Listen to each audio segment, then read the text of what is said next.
ENR est un projet de recherche-action qui vise à étudier les projets ENR en co-développement. Autrement dit, qui associe plusieurs types d'acteurs dans le développement du projet.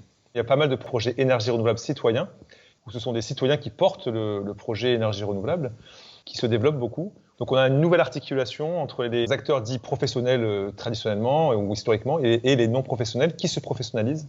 Le secteur de l'énergie et des énergies renouvelables en particulier évolue fortement depuis 10 ans, 15 ans. On parle beaucoup de services publics de l'énergie globalement, avec des acteurs vraiment qui sont arrivés dans le domaine de l'énergie qui sont nouveaux. Et donc, comme ces projets sont encore expérimentaux, on trouvait qu'il était intéressant de faire une première image, de prendre une première photo de ces projets et de commencer à les décrire, à les analyser, parce qu'il y a une appétence pour ce type de projet.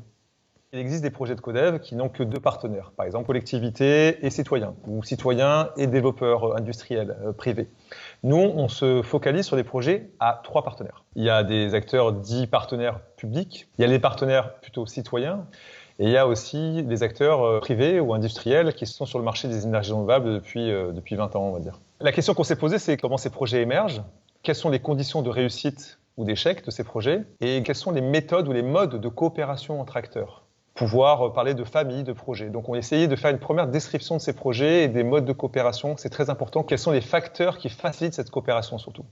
Avec une analyse interrégionale, pour voir est-ce qu'on peut faire sortir un peu des contextes régionaux, en quoi le territoire conditionne l'émergence et le déploiement de ces projets. L'équipe projet, on a souhaité la monter à l'image du co-développement, c'est-à-dire avec des acteurs qui ont vraiment des intérêts qui sont assez variés. On a des chercheurs, bien évidemment, des consultants, des structures d'accompagnement des porteurs de projets au niveau régional pour avoir un ancrage régional, des professionnels de la facilitation en présentiel ou en numérique, avec des fédérations, des associations qui viennent donner un regard encore plus large à ce projet. On a souhaité monter ce projet en recherche-action participative. Les divers acteurs participent à la fois au processus de recherche, mais également aux livrables. Les outils d'auto-évaluation ont été construits avec des porteurs de projets. Il y a eu environ 7 ateliers participatifs qu'on a menés pour la plupart à distance.